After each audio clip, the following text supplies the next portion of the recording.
சிவாய நம்ம சிவாய வரைகிற வியாழன் வெள்ளி பங்குனி உத்தரம் வந்து பார்த்தீங்கன்னா பௌர்ணமி சொல்லுவோம், அம்பாளுக்கு வந்து சொல்லுவோம்.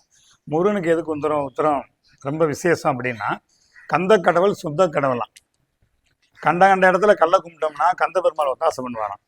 அதேமாதிரி முருகப்பெருமாள்கிட்ட இன்னொரு மிகப்பெரிய பொக்கிஷமே அவர்கிட்ட சரணகதி ஆயிட்டோம்னா, கந்தா காப்பாத்து கொடு கந்தா அப்படின்னு சரணகதி ஆயிட்டோம்னா நம்மளுக்கு அந்த நேரத்தில் வந்து பார்த்தீங்கன்னா உடனே விடுபாடு. இன்னைக்கு செய்வனை வச்சுட்டோம் எது வச்சுட்டோம் அப்படின்னு சொல்றாங்க. இந்த பங்குனி உத்தரத்தில் என்ன நடக்கும் அப்படின்னா, நம்மளை காட்டியும் மலேசியாவில் வந்து பார்த்தீங்கன்னா பங்குனி உத்தரம் சிறப்பாக பண்ணுவாங்க. முருகப்பெருமாள் அலங்காரம் பண்ணுவாங்க, முருகப்பெருமாள் எல்லாம் செய்வாங்க. ஒரு நாள் போய் முருகன் கோயில் எல்லையை முடிச்சுட்டு வந்துட்டோம்னா அன்னைக்கு நம்ம வம்சத்தை காப்பாற்றிக்க வரோம். வேலை உண்டு விலையிலையும் சொல்லுவாங்க. நம்மளுக்கு வேலையே வந்து பார்த்தீங்கன்னா வேல் தாயா கும்புறதே, அந்த வேலனை கும்புறதே வேலை. அப்படி ஒரு வேலையில் இருக்கும்போது அம்பாள் முருகனை பற்றி பேசுவாங்க. ஏன்னா எங்களுக்கு காளி கும்புறவங்களுக்கு முருகனை பற்றி என்ன தெரியும், நாங்கள் முருகனை எப்படி ரசிக்கிறோம். அம்பாளோட அம்சமே முருகன் தான் சொல்லுவாங்க, சிவசக்தியா முருகன் சொல்லுவாங்க. அதை எங்க பொண்ணு சொல்லுங்க. பங்குனி உத்திரத்துல வந்து ரொம்ப விசேஷம் என்னன்னா, ஔவையார் வந்து எல்லாருக்குமே தெரியும் எவ்வளவு வந்து முருகனோட க்ளோஸ். ஔவையார் முதல்ல முருகனை பார்த்தது பங்குனி உத்திரம். போகர் முருகரோட அந்த பழனியில சிலை செஞ்சது. இன்னைக்கு நாங்க போவர் கோயில் கட்டியிருக்கோம் அப்படின்னா அவர்னாலதான். இன்னைக்கு முருகனை உருவாக்கின உத்தரவை கட்டி வச்சிருக்கோம் அப்படின்னா அந்த உத்தரமே தனி சிறப்பு, பங்குனி உத்திரம்.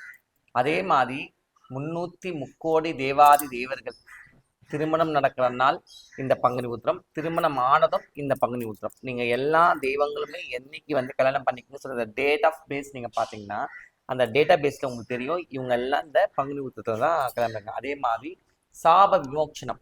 இப்போ நம்ம பிறவி எடுத்தோம், இந்த பிறவி பயனை எப்படி நம்ம வந்து கலைக்கிறது.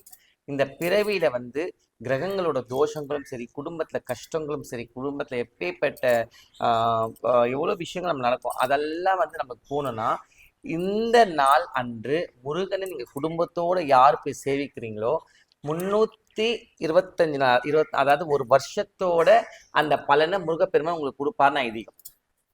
அவ்வளோ விஷயம் சொல்லிக்கினே போகலாம் நம்ம. ஸோ தயவு செய்து எல்லாருமே அன்னைக்கு அந்த நாளை மிஸ் பண்ணாதீங்க.